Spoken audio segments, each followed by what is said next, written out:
They said a woman couldn't do what she does. They said it right before she proved them dead wrong.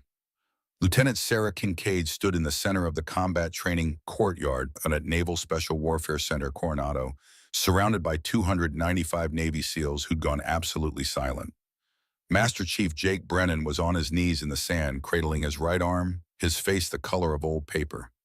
The sound his ulna had made when it snapped, that dry branch crack that cut through morning fog, still hung in the air like an accusation. Nobody moved. Not the instructors, not the students, not the role players who'd been setting up the next evolution.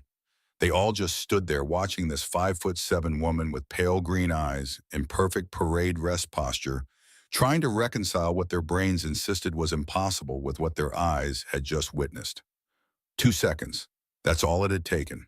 2 seconds to grab a man 6 inches taller and 70 pounds heavier, hyperextend his elbow past its natural range of motion and torque, his wrist in a direction God never intended. 2 seconds to end a career built on intimidation and prove that sometimes the most dangerous people in any room are the ones everyone underestimates. But understanding what happened that morning, really understanding it, means going back 6 years to a converted warehouse outside Fort Bragg that smelled like gun oil and old sweat, where a young woman barely out of college met the man who would teach her that violence, real violence, has nothing to do with anger and everything to do with geometry. The year was 2010. Sarah Kincaid was 22 years old, fresh out of ROTC, with a commission that still felt like borrowed clothes, standing in front of a security gate she wasn't entirely sure she was supposed to be at.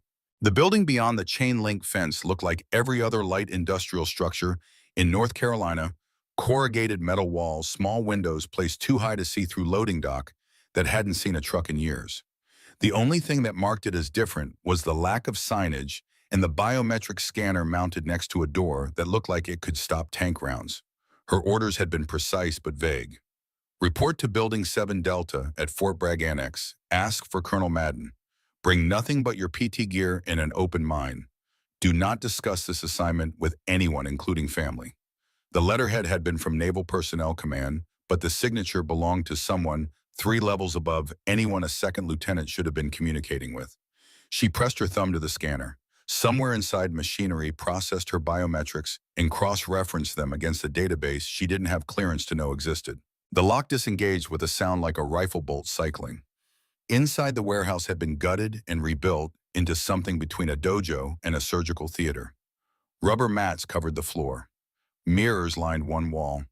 The opposite wall held a rack of training weapons. Rubber knives, inert pistols, wooden dowels meant to simulate rifles. Everything was spotlessly clean. Everything was precisely organized. And standing in the center of the mat, wearing civilian clothes that somehow looked more military than any uniform Sarah had ever seen, was a man who made her reassess every assumption she'd brought through that door. Colonel Frank Madden was 67 years old, silver hair cut military short, face like weathered teak carved with lines that spoke of decades spent in places where comfort was a luxury and survival was a daily negotiation. He stood maybe 5'10", but something about his posture made him seem taller. His hands hung relaxed at his sides, fingers slightly curved, weight distributed with the kind of economy that suggested he'd spent a lifetime learning how not to waste energy on unnecessary movement. "Lieutenant Kincaid," he said. His voice was quiet, but it carried across the warehouse like he was speaking directly into her ear. "You're 2 minutes early. That's good. Punctuality suggests you take instructions seriously." "Yes, sir." Sarah stood at attention, trying not to let her nervousness show. "Relax." Madden walked toward her, his gait smooth despite what had to be old injuries in those knees. "This isn't a parade ground. Nobody here cares about salutes or protocol. We care about one thing: whether you can learn what needs learning." "And what's that, sir?" "How to kill people in spaces too small to miss." He stopped 3 feet away, close enough that she could see the small scar above his left eyebrow, the silver combat action ribbon pin on his collar. "How to do it quietly, how to do it when you're outnumbered, how to do it and walk away afterward, because hesitation means dying and dying means failing, everyone counting on you." Sarah felt something cold settle in her stomach. This wasn't what she'd expected. This wasn't the Navy she'd joined. "I know what you're thinking," Madden continued. "You commissioned into the surface warfare track. You thought you'd spend 4 years driving destroyers through the South China Sea, then transition to something stable. Intelligence liaison, staff work, maybe teach at Annapolis if you're lucky. He tilted his head slightly. But someone noticed your fitness reports. Someone saw that you scored expert marksman despite being right-handed and left-eye dominant, which means you taught yourself to compensate for a biological disadvantage most people never overcome. Someone saw that your hand-to-hand combat instructor at ROTC noted you moved like you'd been training since childhood. My father, Sarah said quietly. Daniel Kincaid, he was Force Recon, ran a jiu-jitsu academy in Raleigh after he retired. I grew up on those mats. I know, I read your file. Madden stepped back, gesturing to the training area. What I need to know is whether you can unlearn what your father taught you. Sarah blinked. Sir, your father taught you the sport combat, rules, referees, weight classes, tap-outs. Madden's expression didn't change, but something in his eyes went cold. I'm going to teach you how to fight in rooms where the only rule is that hesitation gets you killed, where the referee is whoever has backup coming, where the weight class is determined by who wants to live more. Can you unlearn everything you know about fair fighting and learn how to win fights that were never going to be fair in the first place? Sarah met his gaze. Somewhere in the back of her mind, a voice whispered that she should be afraid, that this was crossing a line she couldn't uncross. But another voice, the one that sounded like her father drilling techniques until her arms shook, told her this was exactly what she'd been preparing for her entire life without knowing it. Yes, sir, she said. Teach me. Madden smiled. It wasn't a warm expression. Show me your guard position. Sarah dropped into stance, feet shoulder-width, knees bent, hands up protecting her face and ribs. It was textbook. It was what every martial arts instructor in America would call correct. Madden moved. He didn't seem to move fast. There was no explosive burst of speed, no dramatic lunge. He simply closed the distance between them with 3 economical steps, and suddenly his hand was wrapped around her left wrist, his body was pivoting under her arm, and Sarah felt her balance disappear as he redirected her momentum against herself. 1 second she was standing in a perfect defensive position. The next she was face down on the mat with Madden's knee between her shoulder blades and her arm twisted at an angle that made stars explode behind her eyes. Tap, she gasped. The pressure vanished. Madden stepped back, extending a hand to help her up. 1.2 seconds. That's how long you lasted against someone who weighs less than you and is old enough to be your grandfather. Sarah's face burned. I wasn't ready. You were in guard position, Madden interrupted. In a real fight, guard position means you're ready. What it doesn't mean is that you're safe. He gestured for her to reset. The problem with sport combat is it teaches you to fight people who are trying to win points. I need you to learn how to fight people who are trying to kill you. The mindset is completely different. The techniques are completely different. And if you can't make that transition, you're going to die in some dusty room halfway across the world while the people who sent you there write a letter to your father explaining that his daughter served with honor. Something in Sarah's chest tightened. Again, she said. Madden nodded. Again. They trained for 6 months. Every day, 5 hours, no breaks except water, and the minimum rest needed to prevent injury. Madden taught her things she'd never seen in any martial arts manual, techniques that had names like Echo 7 in Beirut Special and Managua Close. He taught her pressure points that could drop a man without visible marks. He taught her joint locks that controlled without requiring strength. He taught her how to read body language half a second before intention became action, how to use walls and furniture as weapons, how to transition from empty hand to blade to firearm in the space between heartbeats. But more than technique, he taught her philosophy. Violence, he said one morning while she was gasping on the mat after he'd thrown her for the 15th time, is not about emotion. Angry people telegraph their intentions. Afraid people freeze. You need to learn to operate in the space between anger and fear, where there's nothing but objective reality. Target, threat, angle, distance, decision, action. Everything else is noise that gets you killed. Another day after she'd finally managed to execute a disarm correctly. In 1985, I was in Beirut working a hostage situation. 3 tangos, 1 hostage room the size of a bathroom. I had maybe 4 seconds to neutralize all 3 before they understood what was happening and started shooting. You know what I thought about during those 4 seconds? Nothing, not my family, not my orders, not whether I'd survive. Just angles and distance and which target to engage first. That's the state you need to reach. No thought, just action. Sarah absorbed it all. She fell hundreds of times. She got bruises that turned her arms purple. She hyperextended joints and strained muscles and woke up sore every single morning. But she kept coming back. And slowly the techniques started becoming reflexes. The philosophy started becoming instinct. By month 5, she could disarm Madden 3 times out of 10. By month 6, she could disarm him 5 times out of 10. The final test came on a Friday morning that smelled like rain. Madden walked onto the mat carrying 2 training knives, rubber blades that wouldn't cut, but would leave welts that lasted for days. Scenario, he said, tossing one knife to Sarah. You're in a safe house. Asset compromised. Hostile force incoming. You've got maybe 30 seconds before they breach. Your job is to survive long enough to destroy the intel and extract.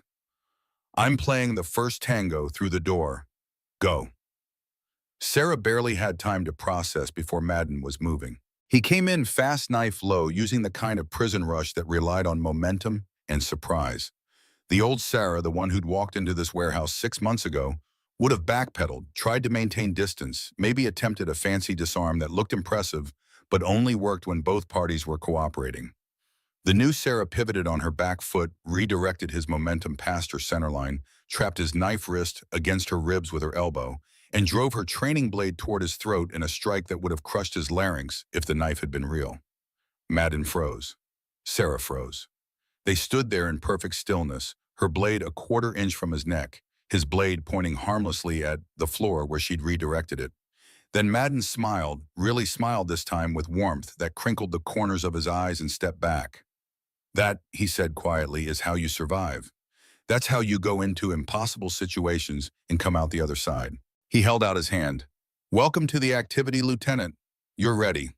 The Intelligence Support Activity, officially known as IC, colloquially called The Activity, or sometimes Orange, didn't advertise its existence. It recruited people who were technically proficient, physically capable, and psychologically wired to operate alone in places where backup wasn't an option, and failure meant dying in some hole that would never appear on any casualty report. After her 6 months with Madden, Sarah spent another 8 months in training that made everything before seem straightforward. Advanced surveillance, improvised explosives, combat medicine, language familiarization, and finally the thing that separated activity operators from everyone else, target interdiction. That was the polite term. The honest term was assassination. In 2011, they sent her to Kabul with a cover story about liaison work and a job description that boiled down to finding people who didn't want to be found and making sure they stopped being problems. Her call sign, selected by someone with a dark sense of humor, was Reaper. For 22 months, she ran packages. That's what they called missions in the activity. Packages. Like she was delivering mail instead of eliminating high-value facilitators who funneled weapons and money to Taliban and Haqqani networks. She worked alone or in 2-person elements. She lived in safe houses that changed every week. She learned Kabul's districts like most people learn their own neighborhoods, which streets had sight lines, which buildings had good exfil roads, which markets had crowds thick enough to disappear into. And she was good at it, better than good. By month 9, she'd completed 14 packages with 0 complications. By month 18, 28. The men who ran the activity started using her as an example in training lectures. The new standard, the benchmark. Then she met Marcus Sullivan and everything changed. Staff Sergeant Marcus Sullivan was 32 years old, Delta Force, Tennessee accent, thick enough to cut with a knife. He'd been attached to her element for a joint package targeting a Haqqani explosive facilitator, operating out of Kabul's District 6. The briefing had been straightforward, confirm the target's location, establish pattern of life interdict when opportunity presented. Sullivan had an easy smile and a completely unearned optimism about human nature that should have gotten him killed years ago, but somehow hadn't. He called her Reaper, like it was a compliment instead of a reminder that she'd killed more people than most infantry companies. He hummed country music while cleaning his weapons. He talked about his family back in Knoxville like the war was something temporary he'd walk away from as soon as his obligation was complete. Sarah found herself actually liking him, which was dangerous. Attachment was a liability in this work. But Sullivan made her remember that there was a world outside safe houses and target packages, a world where people had families and futures and plans that extended beyond the next mission.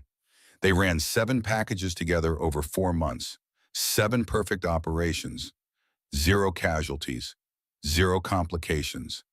They developed the kind of shorthand communication that only came from shared danger, a look, a gesture, and they both understood the plan without needing to discuss it. Package 9 was supposed to be routine. The target was a mid-level Haqqani facilitator named Rashid, who operated out of a compound in District 6. Intelligence said he was meeting with explosive suppliers, probably arranging another round of IEDs for the spring fighting season. Sarah's job was to confirm his identity and, if the opportunity presented, interdict. She and Sullivan had moved through the district using the kind of low-profile tactics that made locals think they were just another couple of aid workers who'd wandered into the wrong neighborhood. Sullivan carried a small pack that concealed his suppressed HK-416. Sarah had a Glock 19 under her loose shirt and a backup knife in her boot. They looked harmless. They were anything but. The target building was exactly what intelligence had described: 3-story compound, mud brick walls, courtyard access, multiple exits. They'd established overwatch on a building across the street and spent 2 days confirming pattern of life. Rashid was cautious but not paranoid. He moved with minimal security. He thought he was safe in his own district. On day 3, Sarah made the call. Window of opportunity: Rashid would be alone in a second-floor room for approximately 12 minutes while his security smoked on the courtyard below. Long enough to make entry, confirm identity, interdict, and exfil before anyone understood what happened. They'd moved fast, climbed to the roof, dropped into the courtyard using a blind spot in the security's sightline, cleared the stairs, reached the target room. Sullivan went through the door first because that was the protocol: bigger body, heavier, armor, better able to absorb fire if things went wrong. Things went wrong. The room they'd been briefed on, 1 target, 1 entry, 1 window, was actually 3 fighters with Makarov pistols in a space the size of a bathroom. Ambush, trap, setup. Sullivan took 2 rounds center mass before Sarah could even process what was happening. She heard the shots suppressed, just loud cracks instead of proper gunfire, and watched him go down, hard body armor, catching 1 round, but the second punching through the gap between plates. Then everything became geometry and angles in the space between thought and action where Madden had taught her to operate. 3 targets, 4 seconds. She couldn't help Sullivan until the threats were neutralized. First tango, 2 rounds to the chest, 1 to the head, as he pivoted away. Mozambique drill, exactly how Madden had taught her. Second tango started raising his weapon too slow. 2 rounds center mass before he cleared leather. Third tango realized what was happening, tried to rush her. Sarah redirected, used his momentum, drove her muzzle under his chin, fired once. 4.2 seconds. 3 bodies on the floor. The smell of cordite and copper. And Sullivan on his back with blood bubbling from the holes in his chest, despite the armor. Despite everything, looking up at her with eyes that were already starting to go distant. "Stay with me," Sarah said, dropping beside him, fingers fumbling for the chest seal in her medkit. She could hear shouting from the downstairs. The suppressed shots hadn't been silent enough. "Sullivan, stay with me. You're going to be fine." She applied the seal. It was textbook clean: the wound check for exit wound, apply seal, manage airway. She'd done this in training dozens of times. She knew every step. But training used mannequins that didn't bleed out and didn't have terror in their eyes and didn't try to speak through a throat filling with blood. "Reaper," Sullivan managed. His hand grabbed her wrist grip, already weakening. "You're going to tell them yourself," Sarah interrupted, keying her radio with her free hand. Broken arrow, need immediate case evac 1, urgent surgical." The operations center came back with coordinates and at 9 minutes. The golden hour for trauma meant they had 60 minutes to get Sullivan to a surgeon, 9 minutes to exfil and reach the landing zone. They'd make it. They had to make it. But 9 minutes was also enough time for Sullivan to bleed out internally from wounds she couldn't seal and spaces she couldn't reach, while she maintained pressure on his chest and watched the light in his eyes fade, degree by degree. He tried to say something 3 more times. Each time the words turned into blood-flecked bubbles. Each time Sarah told him to save his strength, help was coming, everything would be fine. She was still telling him that when his grip on her wrist went slack and his eyes fixed on something past her shoulder that she couldn't see. The Black Hawk arrived 8.5 minutes later, inside the golden hour, inside every medical protocol. But Sullivan was already gone, and no amount of protocol was going to bring him back. The debrief happened 3 days later. Sarah sat in a windowless room in Bagram Airfield, while two officers she'd never met reviewed every second of the mission. The room had been rigged. Intelligence failure. The target they'd been after, Rashid, had been tipped off somehow, probably by local police on Haqqani payroll. He'd set the trap with precision, 3 fighters, small space, knowing exactly how any assault force would have to enter. Sarah had done everything right. The shooting was clean. The medical response was immediate. The radio call was timely. Staff Sergeant Marcus Sullivan died because sometimes combat was chaos, and chaos didn't care about training or preparation or how good you were at your job. None of that made Sarah feel any better. The thing that haunted her, the thing that still woke her up in cold sweats 2 years later, wasn't the ambush or the gunfight or even watching Sullivan die. It was the details she'd missed entering that room. The pressure plate trigger on the floor spray-painted to match the concrete rig to alert the fighters in the bathroom that someone was coming. She'd stepped right over it. So had Sullivan, and that half-second warning had been enough for 3 men to draw their weapons and turn a simple interdiction into a massacre. She'd missed it. She'd been trained to spot exactly those kinds of triggers. Colonel Madden had drilled her for 6 months on reading spaces for threats. But she'd missed it, and Sullivan had died, and no amount of justified shooting afterward would ever balance that equation. The activity cycled her out 4 months later. They didn't fire her. They didn't even criticize her. They just quietly scrubbed her assignment record to show routine intelligence liaison work. Wrote her a fitness report that was good enough to keep her career intact but vague enough to prevent questions, and sent her to a Navy desk job that was supposed to help her decompress. She'd gone to Sullivan's funeral at Arlington. His family had been there, mother, father, 2 sisters, niece who couldn't have been more than 7. They'd thanked her for serving with him. They'd said he'd written home about the operator he was partnered with, said she was the best he'd ever worked with, said if anything happened to him, he was glad it would be alongside someone that competent. Sarah had stood there in dress blues while they lowered his casket, listening to words she didn't deserve, carrying guilt that felt like it weighed more than her body could support. Colonel Madden had found her afterward. He was 70 by then, fully retired, living in Virginia. But he'd made the drive because he'd heard what happened and because, in his own way, he understood exactly what she was feeling. "You didn't fail him," Madden had said quietly while they stood looking at the rows of white headstones. "The mission architecture failed you both. Bad intelligence, compromised sources, those things happen in this work." "I missed the trigger," Sarah had whispered. "I should have seen it." Maybe, or maybe it was positioned in a blind spot that even I would have missed.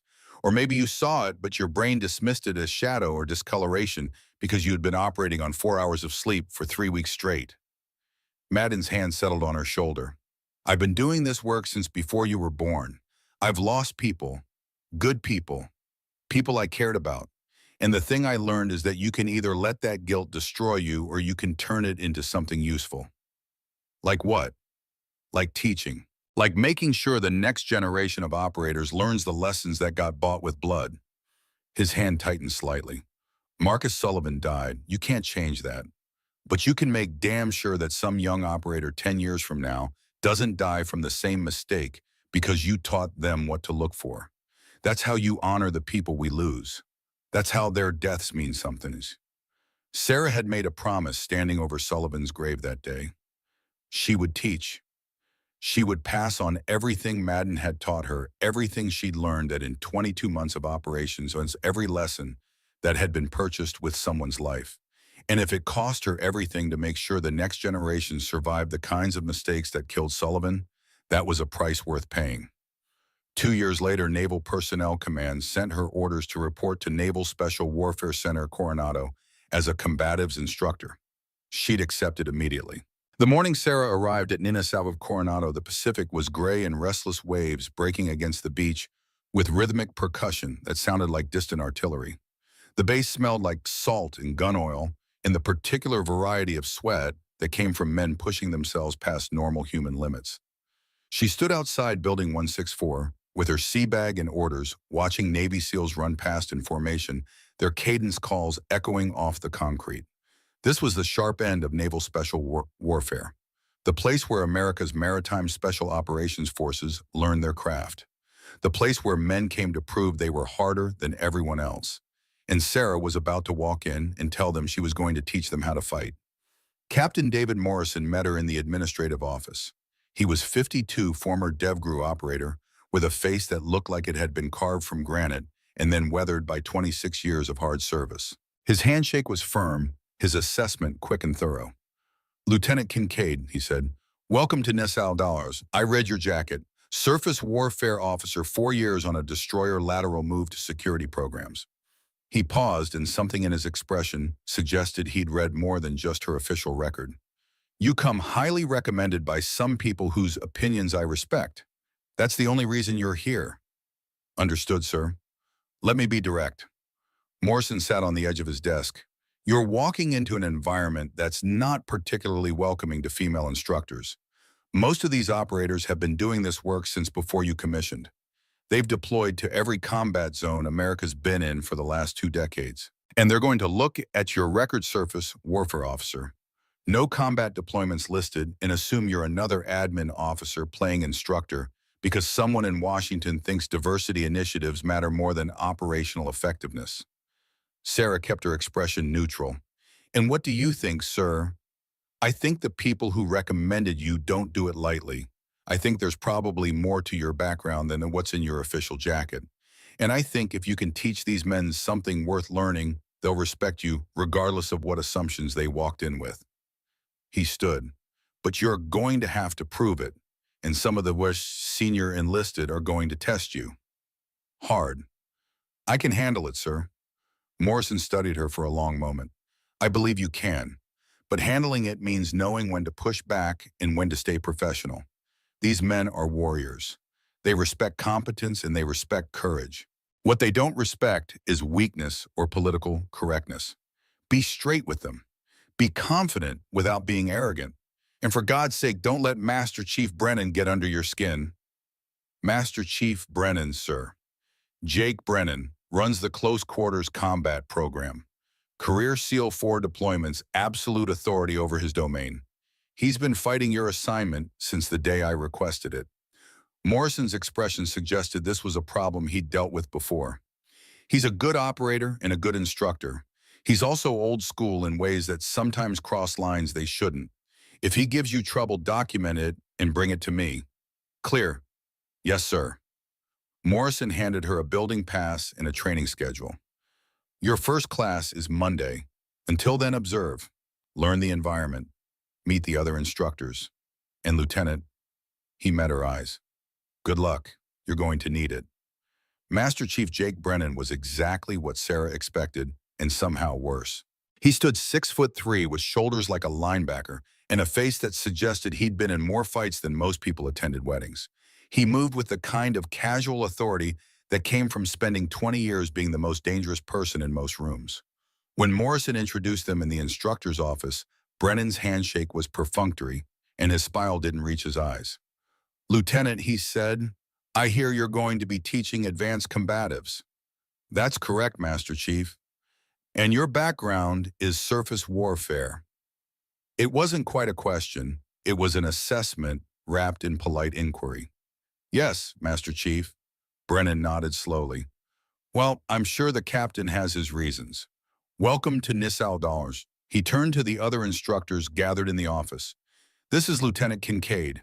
She'll be joining the teaching staff. I'm sure we'll all make her feel at home." The other instructors introduced themselves. Lieutenant J.G. Ryan Foster, young and earnest. Senior Chief Victor Torres, who seemed to take his cues from Brennan and wore an expression of polite skepticism. Chief Marcus Kane, built like a tank and about as subtle. They were professional. They were courteous. But Sarah could read the subtext in their body language as clearly as if they'd spoken it aloud.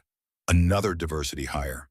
Another admin officer who's going to waste our time teaching theory while we do the real work. She remembered Madden's words. "Let them underestimate you.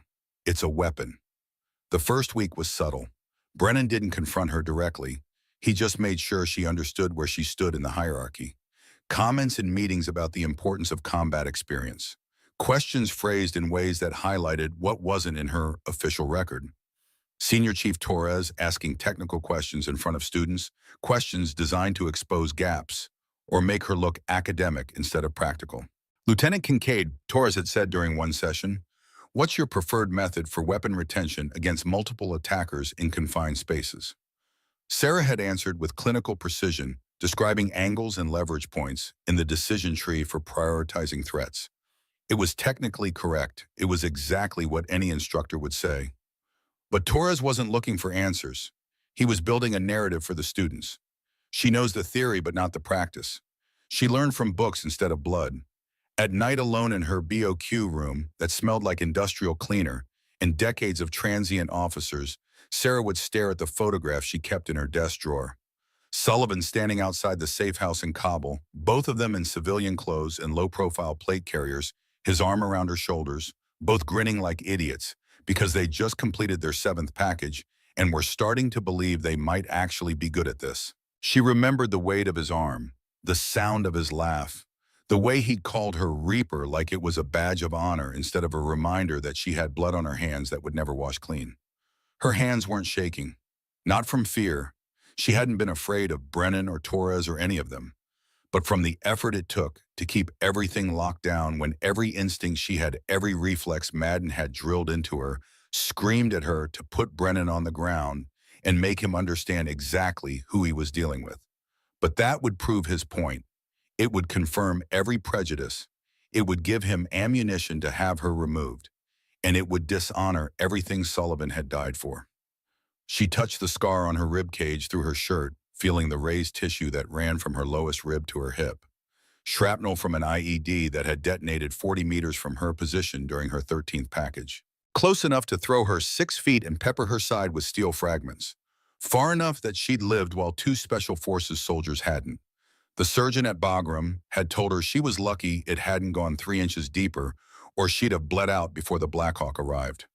Sarah didn't feel lucky. She opened her laptop and started typing an email to Colonel Madden. "They're testing me," she wrote. "Just like you said they would. Brennan's building a case. Torres is helping. The students think I'm just another admin officer playing dress-up. What do I do?" She stared at the draft for 5 minutes. Then she deleted it and wrote something else. "They're testing me. I'm handling it. But I wanted you to know everything you taught me I'm using. The patience, the control, the understanding that sometimes the fight doesn't start when you want it to. Thank you for that." She hit send before she could second-guess herself. Madden's reply came 12 hours later. "You already know what to do when they push back, when they test pass, when they finally force the confrontation they're building toward, show them what 6 months with me was worth. Make me proud. FM." Sarah read it 3 times, then she got up, changed into PT gear, and went for a run on the beach while the sun came up over the Pacific and turned the water the color of old steel. Day 5 brought the first real test. Brennan announced it during the morning instructor brief, a demonstration for the quarterly Close Quarters Combat Symposium. Each instructor would showcase techniques. It was supposed to be educational. What it really was, everyone knew, was Brennan's public examination to prove Sarah didn't belong. "Lieutenant Kincaid," Brennan said with a smile that didn't reach his eyes, "I thought we'd have you demonstrate weapon retention. Chief Kane will be your role player." He gestured to the man who looked like he bench-pressed small cars for recreation. "Keep it realistic. Our students need to see techniques that work under actual resistance." Realistic. That was the key word. In a real demonstration role, players cooperated. They provided resistance but controlled it. They made the instructor look good because that's how you taught effectively. Sarah looked at Kane, looked at Brennan, understood exactly what was happening. "Of course, Master Chief," she said.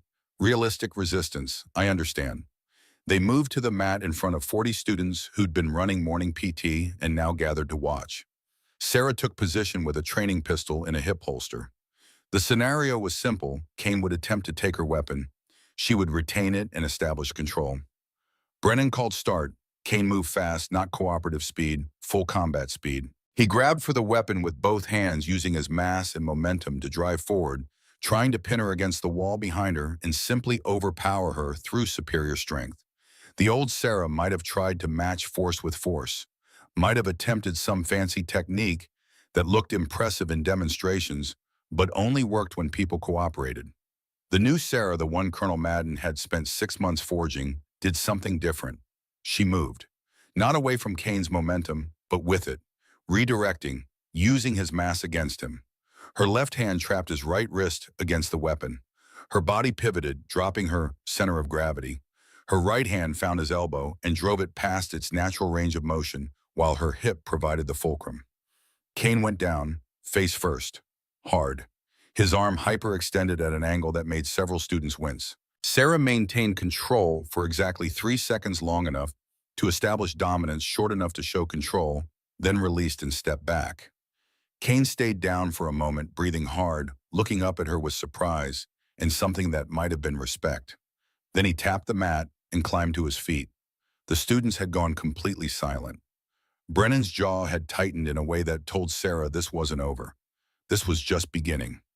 That night, Sarah sat in her room and felt the ghost of Madden's hands on her wrists, correcting her position for the 1,000th time. Heard his voice, violence isn't about emotion. It's about geometry, angles, leverage, the willingness to commit when the other person is still deciding whether to act. She'd committed.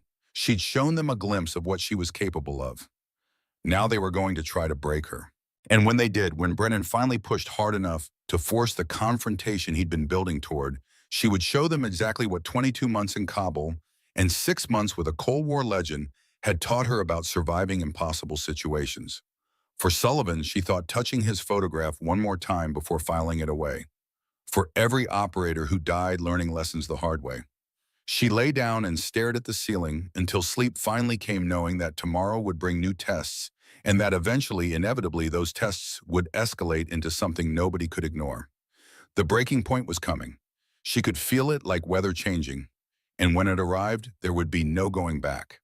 The drop was 11 feet onto sand that hit like concrete, the impact hammering through her boots into her knees with enough force to make her teeth click together. She rolled, came up moving, and intercepted 2 role players dragging the second HVT toward a vehicle mock-up at the compound's edge. Close quarters, multiple targets, overlapping fields of fire. This was the kind of scenario that killed operators who hesitated or tried to do everything by the book. Sarah didn't hesitate. She engaged the first role player with her rifle, one marking round through his shoulder before he could bring his weapon to bear. Then she was on the second one, closing distance so fast he couldn't track her movement. She trapped his rifle barrel, redirected it away from herself, and the HVT drove her elbow into his throat with enough force to make him drop and strip the weapon from his hands in a move that Madden had learned from watching Nicaraguan Contras disarm Sandinista soldiers in alleys that smelled like cordite and fear. 2 seconds. Both hostiles neutralized. Second HVT secured. Sarah grabbed the role player, pulled him to his feet, and started moving back toward the building. She had maybe 90 seconds to get both HVTs to the extraction point. It wasn't enough time. It couldn't be done. She did it anyway. Master Chief Jake Brennan stopped the evolution when Sarah was halfway through extracting the second HVT. He came out of the observation room with Senior Chief Torres and 3 other instructors trailing behind him like an entourage, his face red and his voice loud enough to carry across the entire training area. "Hold," he barked. "Evolution terminated." Sarah stopped breathing, controlled despite the sprint and the adrenaline, her rifle slung, and both HVTs secured exactly where the scenario requirements specified. Around her, 287 Navy SEALs had gone silent enough to hear the wind coming off the Pacific.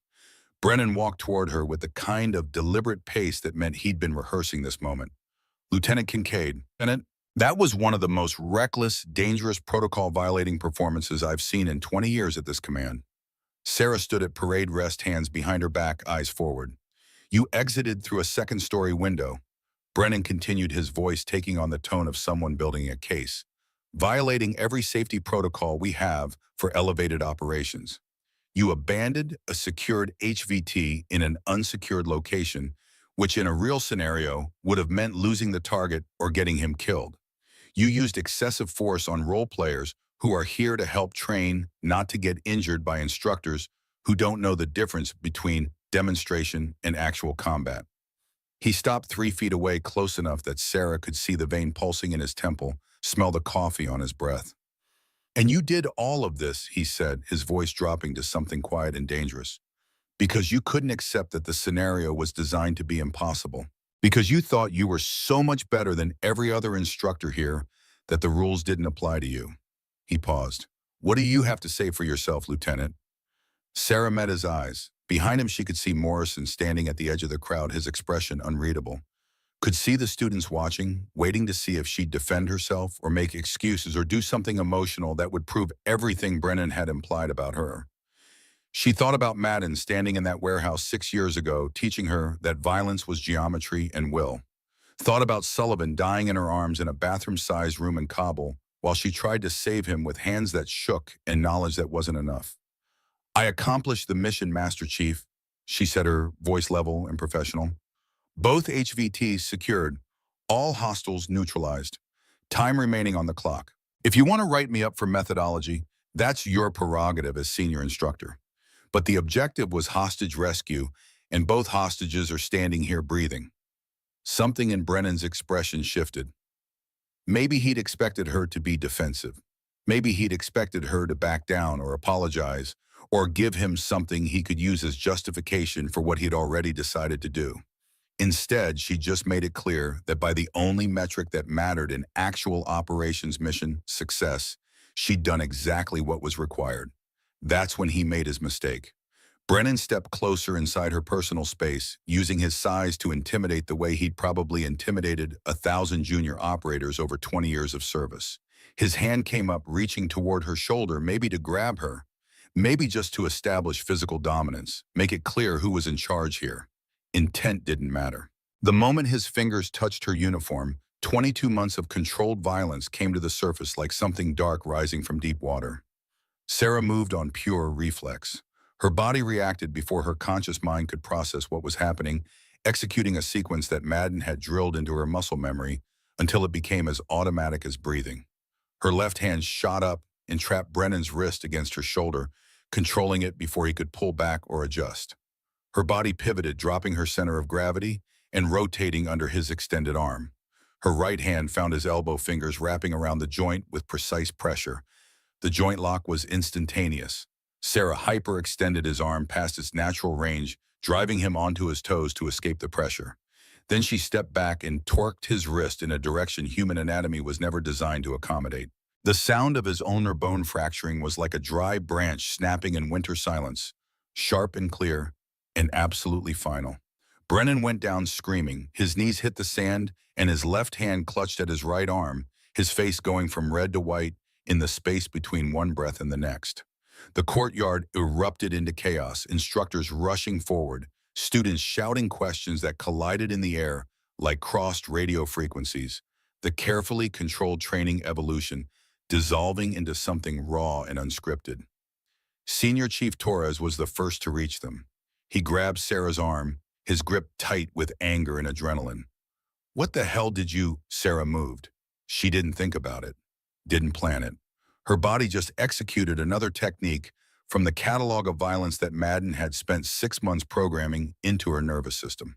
Torres' grip became a liability as she trapped his wrist, pivoted, and drove his shoulder toward the ground with enough force to make him slap the sand frantically. She released him immediately and stepped back, dropping into a ready stance that made it absolutely clear she wasn't finished if anyone else wanted to make this physical. No one did. The crowd had frozen in place, instructors and students alike, suddenly understanding that they were watching something they'd never seen before.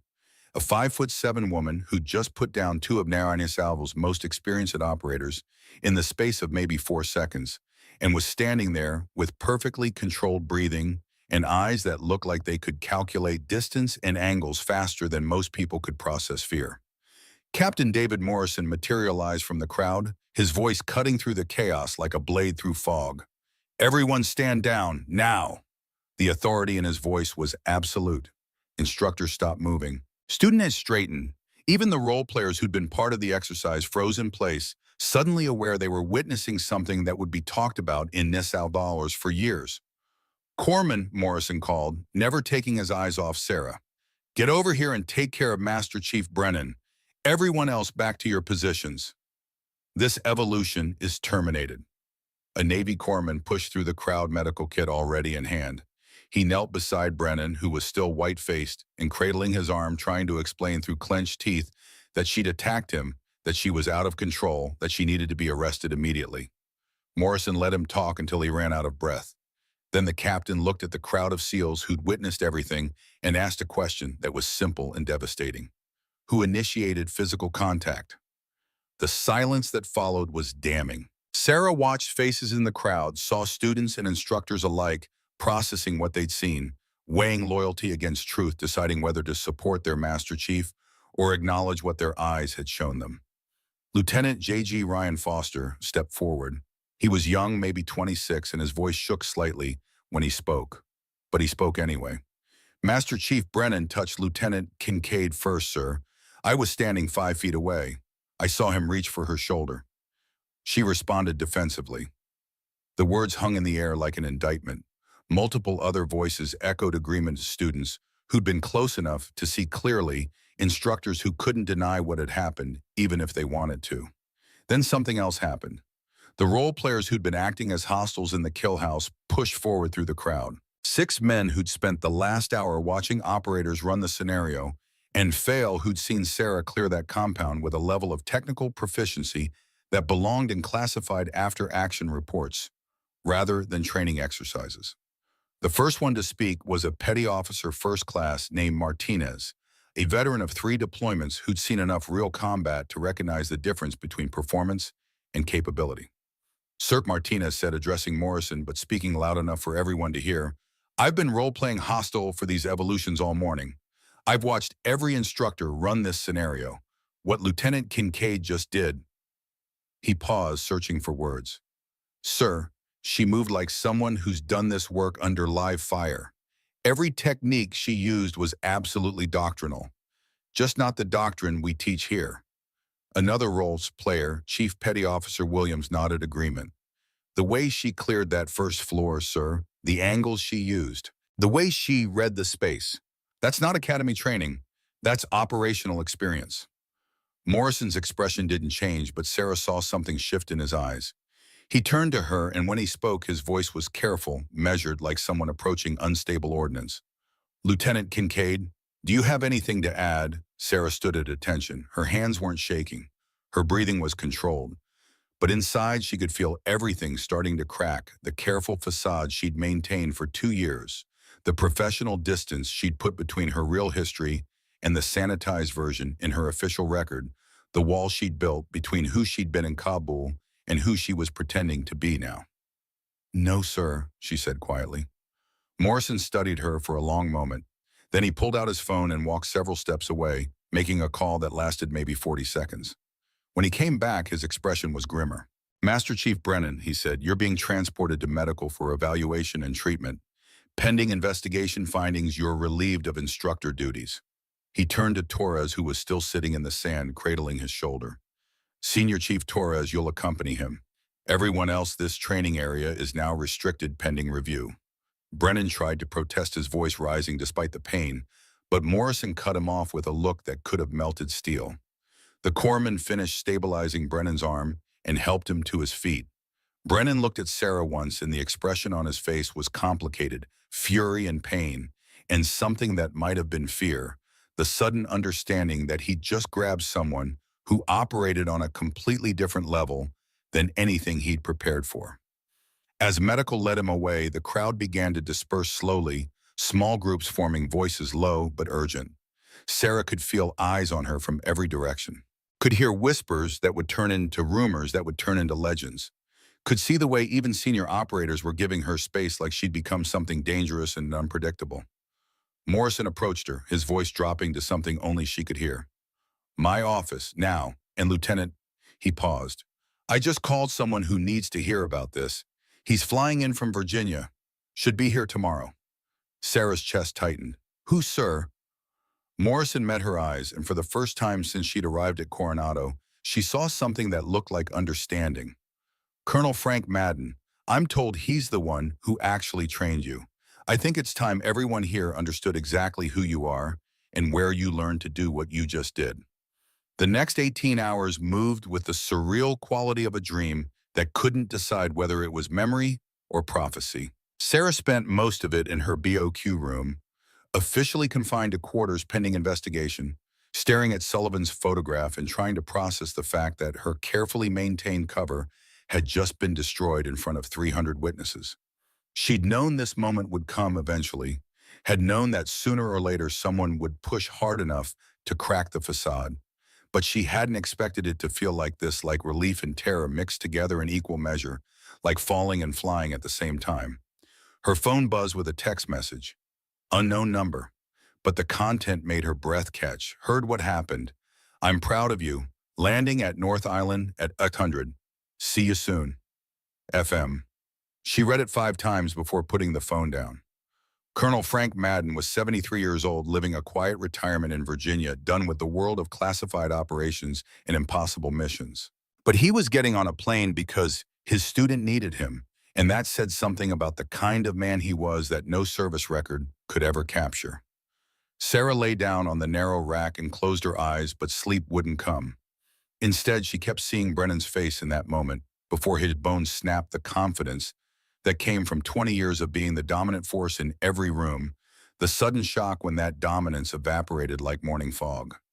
She'd controlled the break. That was important. She could have destroyed his shoulder joint, could have put him in surgery and months of rehabilitation. Instead, she'd chosen the minimum necessary force to neutralize the threat, a clean ulnar fracture that would heal in 6 weeks with proper care. That control was what separated her from people who just knew how to hurt others. It was what Madden had spent 6 months teaching her. Violence wasn't about emotion or anger. It was about precise application of force to achieve specific outcomes. And the outcome she'd needed was simple: make it absolutely clear that touching her without permission would have consequences. Mission accomplished. Around 0300, exhaustion finally pulled her under into sleep, full of fragments, Sullivan bleeding out in Cabo Madden, demonstrating techniques in that warehouse, Brennan's arm bending in directions anatomy textbooks said were impossible. She woke at 0530, feeling like she'd run a marathon, showered in water that never got quite hot enough, and put on a fresh uniform that felt like armor. At 0615, there was a knock on her door. Captain Morrison stood in the hallway, and beside him was a man who looked exactly like Sarah remembered, but somehow smaller, as if age had been compressing him slowly over the years. Colonel Frank Madden was 73 years old now, silver hair and weathered face, and eyes that still saw through pretense like it was plate glass. Lieutenant Kincaid, Madden said, and his voice was exactly the same, quiet, but carrying the tone of someone who'd spent decades learning that you didn't need to shout to command attention. Sarah felt something crack in her chest. Colonel, you didn't have to come. Yes, I did. He stepped into the room and Morrison quietly closed the door, giving them privacy. I heard you put Jake Brennan on his ass using Echo 7. I taught you that technique in month 3. You were the only student I ever had who could execute it under pressure without hesitation. Sir, Sarah's voice caught. I may have just ended my career. Madden moved closer and his hand settled on her shoulder exactly the way it had at Arlington 2 years ago. You defended yourself against unwanted physical contact from a senior enlisted man who should have known better. And in the process, you showed 300 Navy SEALs that competence matters more than rank or gender or any other irrelevant variable. He smiled slightly. Your career isn't over. It's just beginning. Now come on, we have a meeting with some people who need to understand what really happened here. The conference room in Building 164 held 8 people, and the combined years of military service in that space probably exceeded 2 centuries. Admiral Margaret Sinclair sat at the head of the table, president of the Naval Board of Inquiry, 61 years old, with a reputation for fairness that was legendary throughout Nassau Bars. Beside her sat Rear Admiral Thomas Crawford from Washington, Captain Morrison, and several other senior officers whose presence suggested this had become much bigger than a simple training incident. And at the far end of the table, looking diminished and angry in equal measure, sat Senior Chief Jake Brennan with his right arm in a cast and Senior Chief Victor Torres with paperwork spread in front of him like weapons. Madden walked into that room like he owned it, moving with the kind of quiet authority that came from spending 40 years in places where authority was measured by competence rather than rank. He wore civilian clothes, khakis, and a blue button-down, but on his collar were small pins that Sarah recognized: Silver Star 2 Bronze Stars Combat Action Ribbon. "Colonel Madden," Admiral Sinclair said, standing to shake his hand, "thank you for making the trip on such short notice." "Admiral," Madden's handshake was firm, "I came because one of my former students is being subjected to an investigation for defending herself, and I thought you might benefit from understanding her actual background rather than the sanitized version in her official record." Crawford leaned forward. "Colonel, with all due respect, Lieutenant Kincaid's background is a matter of record. Surface warfare officer, 4 years on a destroyer, lateral move to security programs. That's not the resume of someone who should be teaching special operations combatives." Madden turned to look at Crawford, and something in his expression made the Admiral sit back slightly. "No," Madden said quietly. "That's the cover story of someone who spent 22 months running direct action packages for the intelligence support activity in Kabul, eliminating high-value targets that were facilitating networks responsible for American casualties. Her call sign was Reaper. She completed 37 successful interdictions. She has more confirmed close-quarters kills than half the operators in this building combined." The silence that followed was absolute. In 2010, Madden continued, his voice taking on the quality of someone providing testimony, "I was brought out of retirement to assess and train a new class of ESE operators. Lieutenant Kincaid, then Second Lieutenant Kincaid, was selected based on psychological profile and demonstrated capability. I spent 6 months teaching her techniques I developed during my time with CIA Special Activities Division. Beirut, 1985. Nicaragua, 1984. Somalia preparation work throughout the early 90s. These techniques are classified and doctrine-specific to operations that most people in this room don't have clearance to know about." He pulled out a tablet and set it on the table, turning it so everyone could see the screen. "What happened yesterday morning was that Master Chief Brennan initiated unwanted physical contact with a superior officer who'd been trained to respond to physical threats with immediate and overwhelming force. The technique she used, which we designate Echo 7, is specifically designed for hostage rescue scenarios where you need to neutralize a threat without alerting others nearby. It's a controlled joint destruction that incapacitates without requiring lethal force." Madden tapped the tablet and video began to play. Security footage from Building 164 showing the moments before and during the incident from multiple angles. The footage was crystal clear. Brennan stepping close, his hand reaching fingers, making contact first. Then Sarah's response so fast it was almost impossible to track the mechanical efficiency of someone executing trained movement under pressure. "Notice," Madden said, pausing the video on a frame that showed Sarah's hand position, "how she controls the brake. She could have destroyed his shoulder joint, could have shattered his elbow. She chose a simple ulnar fracture, painful, incapacitating, but recoverable in 6 weeks with proper care." He looked at Crawford. "That's not loss of control. That's precise application of minimum necessary force to neutralize a threat." Admiral Sinclair studied the footage for a long moment. Then she turned to Brennan. "Master Chief Brennan, you have 20 years of service. You've trained thousands of operators. You know regulations regarding physical contact with officers. Can you explain why you felt it was appropriate to put your hands on Lieutenant Kincaid?" Brennan's face was red. "I was attempting to establish authority, ma'am. She just violated multiple safety protocols by completing a mission scenario that was designed to be impossible," Sinclair interrupted.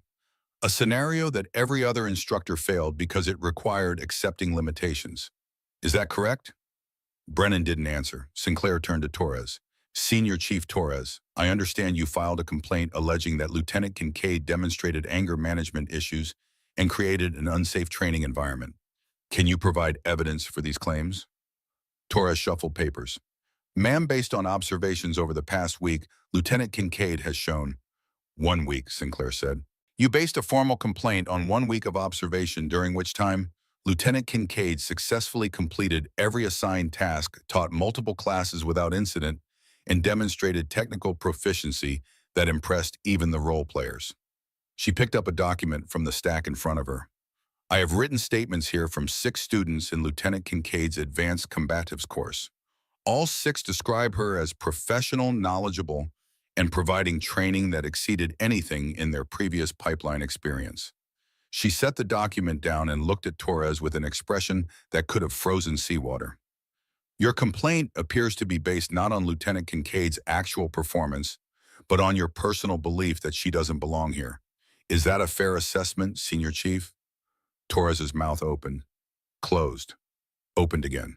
Ma'am, this board, Sinclair said, her voice taking on the formal tone of someone rendering judgment, finds that Lieutenant Sarah Kincaid acted in lawful self-defense against unwanted physical contact from a senior enlisted member. Master Chief Brennan's actions constitute assault as defined under UCMJ Article 128. Senior Chief Torres's complaint constitutes filing a false official statement under Article 107. She turned to Brennan. Master Chief Brennan, you are hereby reduced in rank to Senior Chief and will be reassigned to Naval Base Kitsap in an administrative capacity with no student contact. You will undergo mandatory counseling regarding appropriate conduct with subordinate officers. Then to Torres, Senior Chief Torres, you will be reassigned to a different command and will receive formal counseling on your record. Any future complaints you file will be subject to enhanced scrutiny. Finally to Sarah, Lieutenant Kincaid, you are cleared of all charges and offered permanent assignment as Senior Combatives Instructor for Naval Special Warfare with full authority to redesign curriculum based on operational requirements. Do you accept? Sarah looked at Madden. He gave her the smallest nod. Yes, ma'am, Sarah said. I accept. Sinclair stood and everyone in the room rose with her. This inquiry is concluded. Colonel Madden, Captain Morrison, Lieutenant Kincaid, please remain. Everyone else is dismissed. As Brennan and Torres filed out, neither meeting Sarah's eyes, Admiral Sinclair sat back down and her formal demeanor softened slightly. Colonel Madden, she said, I have a proposal I'd like to discuss with you and Lieutenant Kincaid, something that might benefit both of you in this command. Madden settled into a chair looking interested. I'm listening, Admiral. You train Lieutenant Kincaid in techniques that clearly work. Techniques that our operators don't currently have access to. Sinclair leaned forward. I'd like to offer you a part-time consulting position. Work with Lieutenant Kincaid to develop an advanced operator course that combines your Cold War experience with her recent operational knowledge. We'll call it the Madden Kincaid course, legacy training for the next generation. Sarah felt her chest tighten, working with Madden again, teaching together, passing on the lessons that Sullivan had died for that Madden had spent a lifetime learning. Madden was quiet for a long moment. Then he smiled, really smiled, the kind that reached his eyes. Admiral, he said, I've got nothing but time and old lessons worth teaching, on one condition, which is, this course is hard, harder than anything NSALWISH currently offers. Students will fail, some will quit, but the ones who make it through will be better operators than anything this community has seen in 20 years. He looked at Sarah. Can you handle that, Lieutenant? Sarah thought about Sullivan, about every operator who died learning lessons the hard way, about the promise she'd made standing over a grave at Arlington. Yes, sir, she said. Let's build something that saves lives. Admiral Sinclair nodded. Then it's settled. Get me a curriculum proposal in 2 weeks. Captain Morrison will provide whatever resources you need. She stood again, extending her hand first to Madden, then to Sarah. Thank you both for your service. And Lieutenant Kincaid, she paused. What you did yesterday took courage. Not the break itself, but everything that led up to it. Standing firm, taking the tests, proving yourself through competence rather than politics. That's the kind of leadership this Navy needs. As they left the conference room, Madden put his hand on Sarah's shoulder one more time. You did good, kid, he said quietly. Sullivan would be proud. Now let's make sure his death means something by teaching every operator who walks through that door exactly how to survive the kinds of mistakes that killed him. Sarah nodded, not trusting herself to speak. Outside, the Pacific was blue and restless waves breaking against the beach in rhythms that sounded like promise instead of threat. The morning sun felt warm on her shoulders. And for the first time since Sullivan had died, looking at her with confused eyes in a room that smelled like cordite and copper, Sarah Kincaid felt like maybe, just maybe, she was building something that would last, something that would save lives in places she'd never see, during operations she'd never hear about. That was enough. That was everything. The real work was just beginning. The first cohort of the Madden Kincaid Advanced Operator course assembled on a Monday morning that smelled like coffee and nervous sweat. 18 Navy SEALs and 2 female candidates stood in formation outside Building 164, their faces showing the kind of carefully controlled uncertainty that came from volunteering for something with a reputation that had spread through the special operations community like wildfire in the 4 weeks since its announcement. Sarah stood beside Colonel Madden, watching them process what they were seeing. A 73-year-old retired CIA officer who moved like violence was a language he'd spent decades learning to speak fluently, and a 28-year-old female lieutenant whose official record said surface warfare officer, but whose actual history had become the subject of hushed conversations in every team room from Coronado to Dam Neck. Madden stepped forward, his voice carrying across the formation without needing to be loud. My name is Colonel Frank Madden. I spent 40 years doing work that will stay classified until everyone in this formation is dead. I've killed people in rooms smaller than some of your closets. I've trained operators for missions that officially never happened, and I've buried friends who died because someone didn't teach them the lessons they needed when it mattered. He paused, letting that sink in. I'm 73 years old, Lieutenant Kincaid is 28. Between us, we have 60 years of operational experience paid for in blood. Some of it our blood, most of it belonging to people we cared about who didn't make it home. He gestured to Sarah. The lieutenant is going to demonstrate a technique, then I'm going to demonstrate the same technique. Watch carefully, because this is what you're getting in this course. Old warrior wisdom executed at young warrior speed. Sarah stepped onto the mat they'd positioned in the courtyard. Petty Officer First Class Ethan Blake, who'd been in her first combatives class and had volunteered immediately when the new course was announced, joined her as the role player. Blake was 26, sharp-eyed, with the kind of intensity that suggested he understood this was an opportunity that wouldn't come twice. Scenario, Sarah said, her voice level and professional. You're clearing a structure. Hostile comes through a door with a knife. Close quarters. No room to maneuver. No time to transition to your sidearm. Your rifle's trapped against your body. What do you do? She nodded to Blake. He came at her fast, training knife in hand, using the kind of prison rush that relied on momentum and surprise.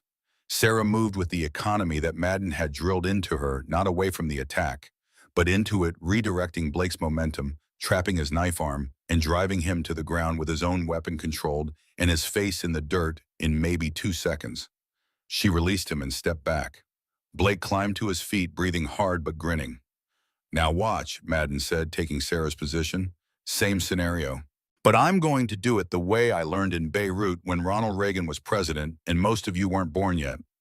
Blake reset, came at Madden with the same speed and intensity, and Madden moved slower than Sarah had moved, much slower, but with a kind of mechanical efficiency that made every motion count for exactly what it needed to accomplish, and nothing more. He redirected Blake, controlled the knife, established dominance, and put Blake down in roughly the same time Sarah had, but using maybe half the energy. When he stepped back, Madden wasn't even breathing hard. That's the difference, he said to the watching class. Lieutenant Kincaid has youth and speed and reflexes that let her execute techniques at combat tempo. I have 40 years of experience that taught me how to conserve energy and make every movement matter. You're going to learn both.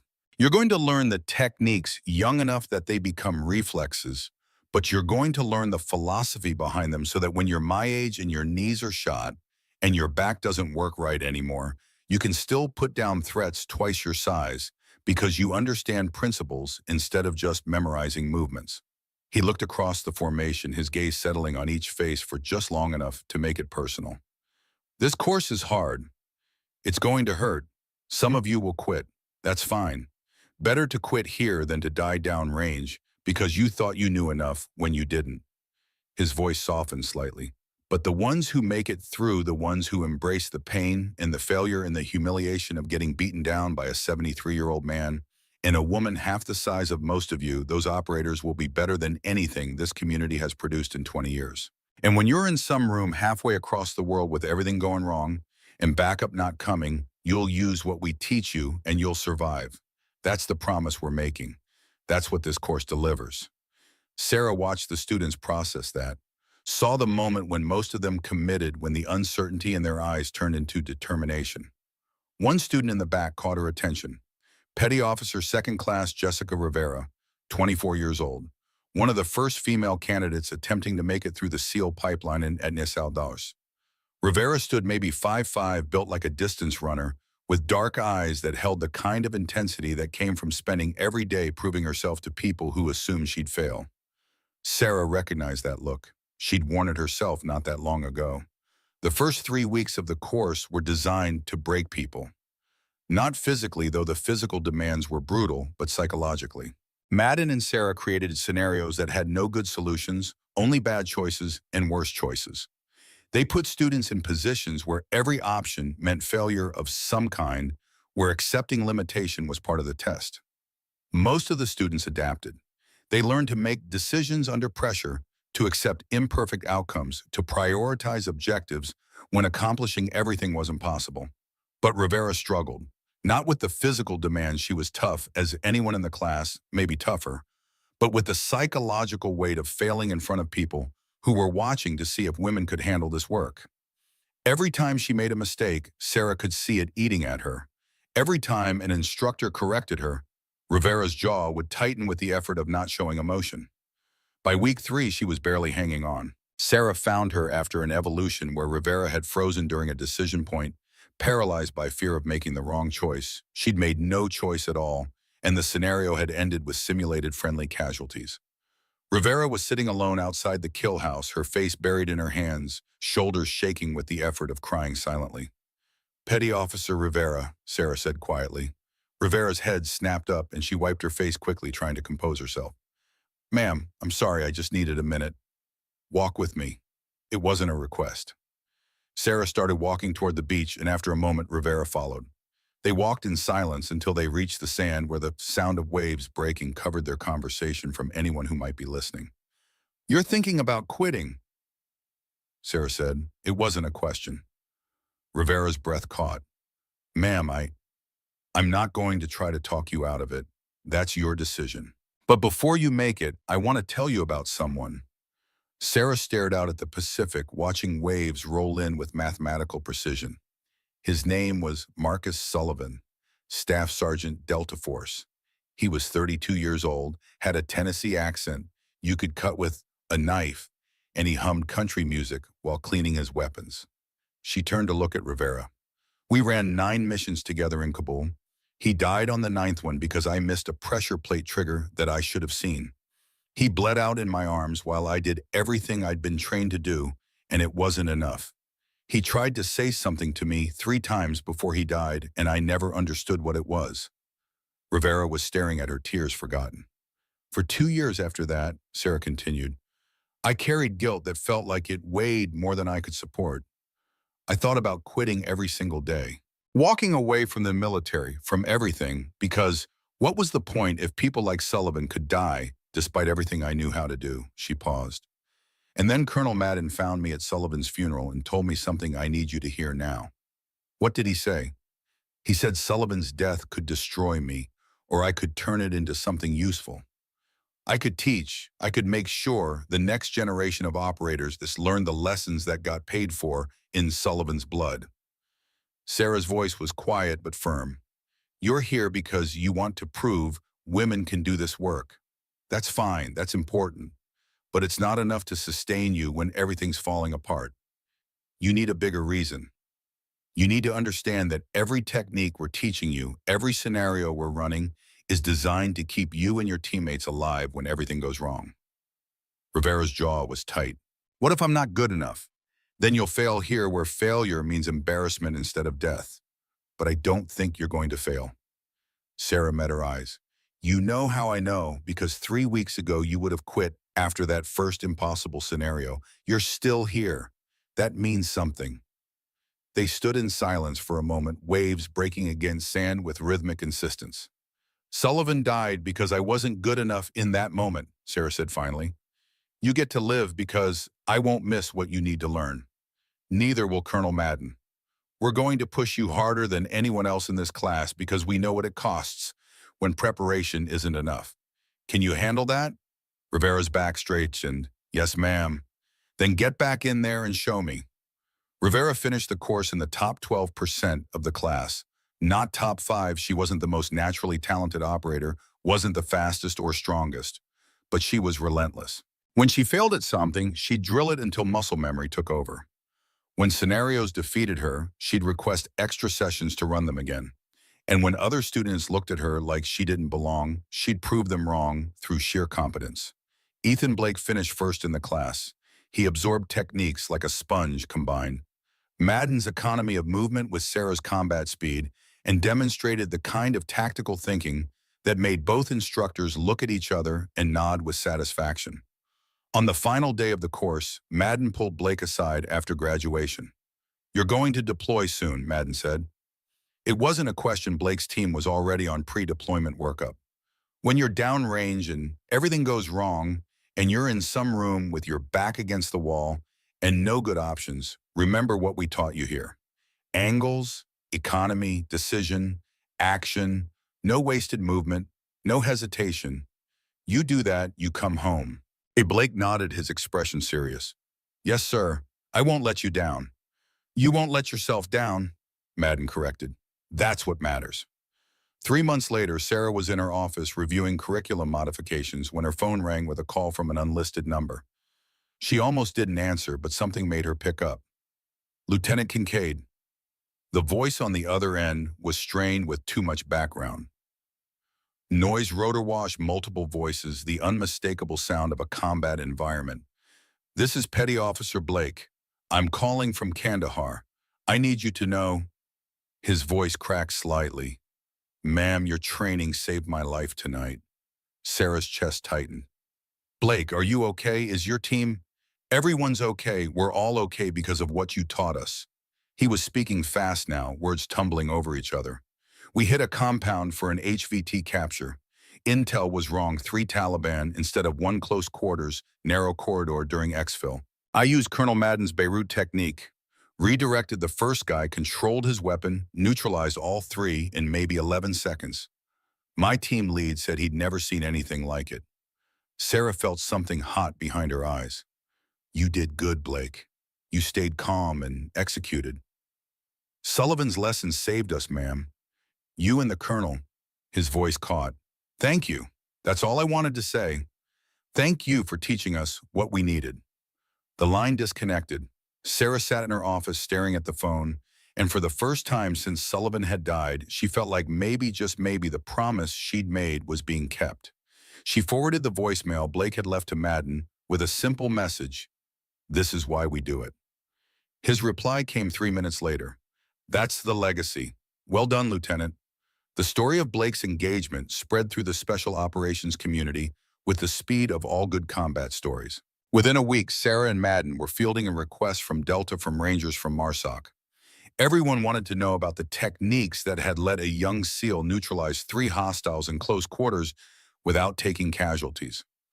Rear Admiral Crawford, who'd been skeptical during the inquiry, personally called to congratulate them on the program's success. "Whatever you're doing," he said, "keep doing it. We're seeing performance improvements across the board from operators who've been through your course." But not everyone was pleased with how things had changed. The remnants of the old guard instructors who'd been loyal to Brennan, who'd built their identities around a certain way of doing things, pushed back in small ways. Scheduling conflicts, equipment shortages, administrative obstacles that appeared and disappeared like smoke. Sarah dealt with most of it herself, but Madden noticed when the bureaucratic friction started affecting training quality. "I'll handle it," he told her one afternoon after a scheduled range session had been canceled due to ammunition requisition issues that mysteriously resolved themselves an hour after Madden made a phone call to someone in the Pentagon. "Sir, you don't need to fight my battles." "I'm not fighting your battles. I'm removing obstacles so you can do the work that matters." His expression was stern, but not unkind. "You're building something important here, Sarah. Don't let small-minded people with territorial issues slow you down. That's what old warriors are for, dealing with politics, so young warriors can focus on operations." By month 7, the cultural shift at Nisavars was undeniable. The story of Sarah breaking Brennan's arm had evolved into legend, growing with each retelling until it took on mythological proportions. But underneath the legend was something real, a genuine respect for competence demonstrated under pressure. for techniques that worked downrange for instructors who were building operators instead of just processing them through pipeline requirements. Female candidates started arriving in greater numbers. Rivera had paved the way, proving it could be done. 3 more women entered the SEAL pipeline in the months following her graduation. Not all of them would make it. The attrition rate was still brutal, regardless of gender, but they had role models now. They had proof that the path was possible.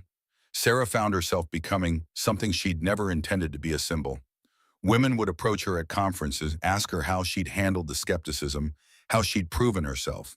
She tried to give them useful answers, but the truth was simpler than most of them wanted to hear. Be so good they can't ignore you, she'd say. Master your craft. Know your job better than anyone else in the room. And when they test you, because they will test you, pass the test through performance, not politics.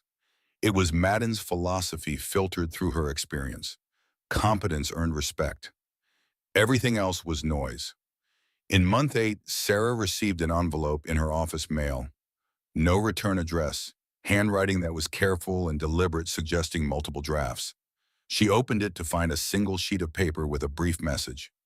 Lieutenant Kincaid, I won't apologize for doing my job the way I thought was right, but I was wrong about you. Colonel Madden's reputation speaks for itself. If he believes in your capabilities, then my judgment was clouded by assumptions I shouldn't have made. You're training these operators properly. They deserve the best instruction available, and from what I'm hearing downrange, you're providing exactly that. Senior Chief Jake Brennan. Sarah read it twice. Then she filed it in her desk drawer without responding. Some things didn't need acknowledgement. Some transformations happened slowly, privately, in ways that formal apologies couldn't capture. She showed the letter to Madden later that day. He read it, nodded once, and handed it back. Some men need to lose before they can learn, he said. Brennan's learning, that's all you can ask. Do you think he'll ever really accept it, women in combat roles? Madden considered that. Acceptance isn't what matters. Respect is what matters. He respects competence, now even when it comes in forms he didn't expect. That's enough. That weekend, Sarah drove to Arlington National Cemetery. It was a clear day, the kind where autumn air felt like a promise of winter approaching. She walked the familiar path to Sullivan's grave, carrying flowers she'd picked up at a shop near the entrance. She knelt on the grass and traced the engraved letters of his name with her fingertips. I kept my promise, she said quietly.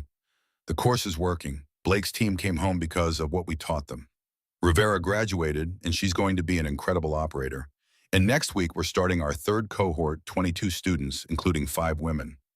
A breeze moved through the trees, carrying the smell of cut grass and distant rain. I wish you were here to see it, Sarah continued. You'd like Ethan Blake. He reminds me of you, that same optimism, that belief that people are fundamentally good even when we're training them to do hard things. And Colonel Madden, her voice caught. He's slowing down. His knees are getting worse. The doctors say he's got maybe another year of active teaching before his body won't let him continue. But he's passing everything he knows to me, to the students, making sure the lessons survive even after he's gone. She placed the flowers at the base of the headstone. That's the legacy, Marcus, not the missions we ran, not the targets we eliminated, the teaching. Making sure the next generation survives the mistakes that killed you. She stood brushing grass from her uniform. I'm going to keep that promise for as long as I'm able. That's what your death bought. That's what it means. She stayed until the sun was high and bright, then walked back toward her car. There was work waiting. There would always be work waiting. But for the first time since she'd held Sullivan while his life bled out onto concrete floors halfway across the world, Sarah felt like she was building something that would outlast her. Something that would save lives in operations she'd never hear about, in places she'd never see, for reasons that would stay classified long after everyone involved was dust. That was enough. That was everything. 2 weeks later, Sarah was reviewing training schedules when there was a knock on her office door. She looked up to see a young woman in utility eyes standing in the doorway. Her posture parade ground, perfect. Her expression a mixture of nervousness and determination that Sarah recognized immediately because she'd worn it herself. Ma'am, the woman said, Petty Officer Emma Sullivan, reporting for the Madden Kincaid course. Sarah's world stopped. The name hit her like a physical blow, stealing breath from her lungs. Sullivan. Yes, ma'am. The young woman stepped into the office. I'm named after my uncle, Staff Sergeant Marcus Sullivan. He died in Kabul in 2013. Her voice was steady despite the emotion behind it. My family said you were with him when it happened. Sarah stood slowly, her hands gripping the edge of her desk to keep them steady. Emma Sullivan was maybe 22, with the same dark hair as her uncle, the same sharp eyes that seemed to see through pretense. But where Marcus had carried easy optimism, Emma's expression held something harder. The kind of determination that came from growing up in the shadow of a family hero and deciding to honor that legacy through action. Sarah's voice cracked. She cleared her throat and tried again. Your uncle was the best operator I ever worked with. He saved my life more times than I can count. And when he died, I made him a promise. What promise, ma'am? That his death would mean something. That I'd make sure the next generation of operators learned the lessons he paid for with his life. That's why this course exists. That's why Colonel Madden and I teach the way we do. Sarah moved around the desk, standing in front of Emma, looking at this young woman who carried her friend's name and apparently his courage. Are you ready to honor that legacy? Emma's back straightened. Yes, ma'am. That's why I'm here. Good, Sarah extended her hand. Class starts at 0600 tomorrow. Don't be late. And Petty Officer Sullivan, she paused. I'm going to push you harder than anyone else in that class. Not because I doubt you, but because I owe your uncle that much.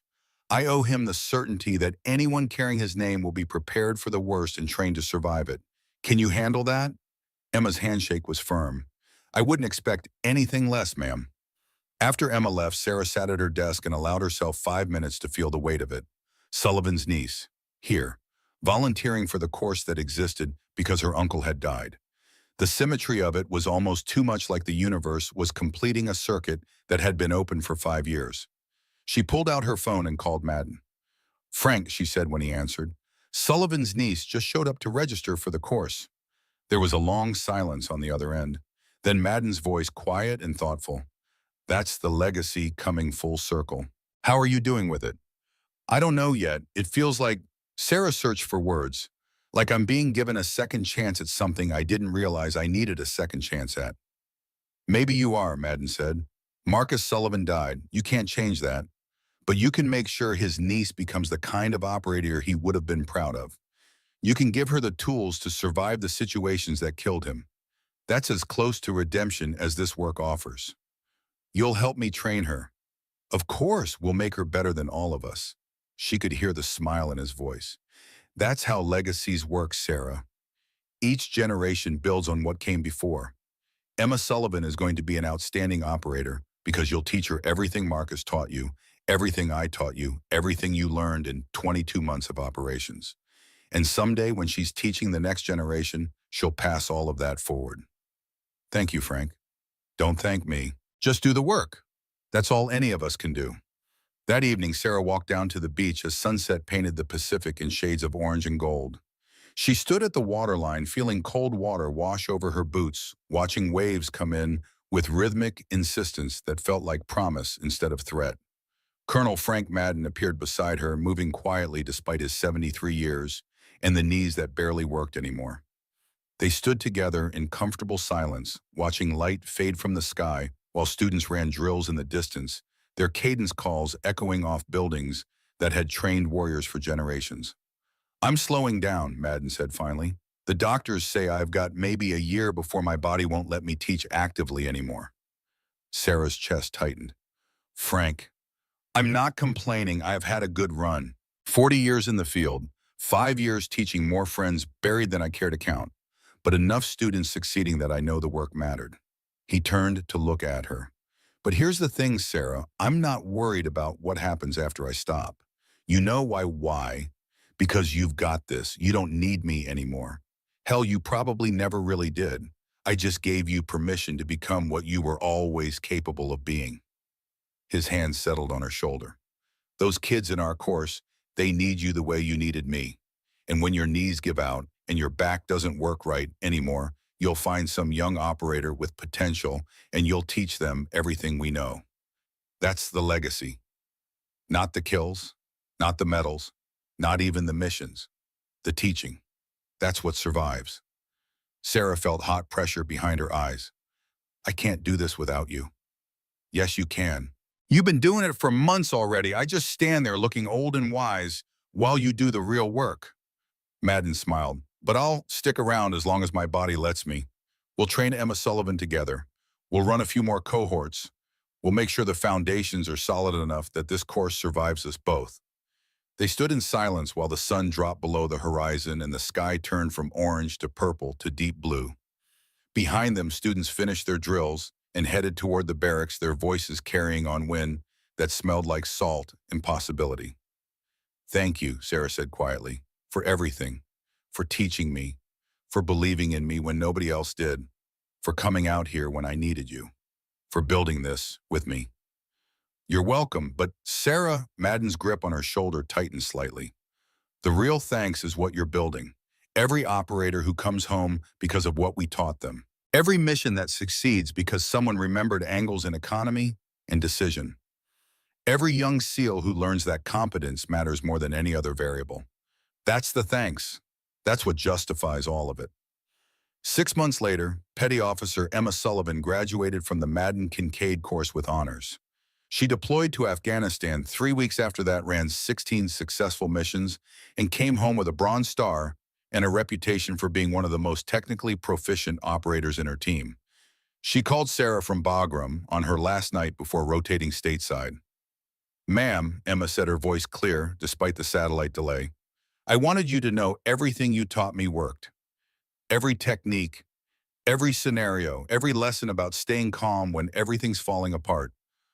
I used it all, and my team and I came home. Sarah's voice was thick. Your uncle would be proud of you, Emma. I know, because you made sure I learned what he didn't get the chance to. Emma paused. Thank you, ma'am, for keeping your promise to him, for teaching me, for making his death mean something. You made it mean something, Sarah corrected, by having the courage to volunteer, by doing the work, by becoming the operator he would have wanted you to be. After they disconnected, Sarah walked to the courtyard where it had all started, where Brennan had made his mistake, where everything had changed, where the foundation for this new future had been laid in skin and broken bone and truth that couldn't be denied. The morning fog was rolling in off the Pacific, turning the obstacle course into a gray maze. Students were gathering for the next cohort's first day, 25 of them this time, including 7 women. She could hear Madden's voice in the distance addressing them, telling them about the work ahead and the price of admission and the promise the course made to those who completed it. Sarah Kincaid stood in that courtyard and felt the ghost of Sullivan's hand on her shoulder, heard his laugh echo in memory, remembered the weight of promises made over graves at Arlington. She touched the scar on her ribs through her uniform, the mark that said she'd survived when others hadn't, the reminder that every day after was borrowed time that needed to be spent on something that mattered. This mattered. Teaching mattered. Building operators who would survive the situations that killed the ones who'd come before, that mattered more than anything else she'd ever done. In the distance, Madden finished his speech. Sarah heard him call her name, inviting her to demonstrate the first technique. She started walking toward the mat, toward the students who needed what she had to teach, toward the work that would define the rest of her career and probably her life. Behind her, the Pacific rolled in with rhythmic insistence. Ahead of her, young warriors waited to learn lessons paid for in blood by people whose names they'd never know, but whose sacrifices had bought them the chance to survive. That was the legacy. That was everything. And Sarah Kincaid walked toward it with steady steps and clear eyes, knowing that Sullivan was watching from somewhere beyond reach, knowing that Madden would stand beside her as long as his body allowed, knowing that when both of them were gone, the lessons would remain passed forward, generation to generation, keeping warriors alive in impossible situations, honoring the dead by protecting the living. The old warriors fade. The young warriors rise. The lessons endure. That was how America stayed strong. That was how promises were kept. And on a foggy morning at Naval Special Warfare Center, Coronado, with the Pacific at her back, and students waiting to learn, Lieutenant Sarah Kincaid stepped onto the mat and began teaching the next generation how to survive. The work continued. The legacy grew. And somewhere in Arlington, carved in white stone under clear sky, Marcus Sullivan's name stood as testament that death could have meaning if the living chose to honor it through action. Sarah chose honor. Every day, every class, every student who came home. That was enough. That was everything. That was the promise kept.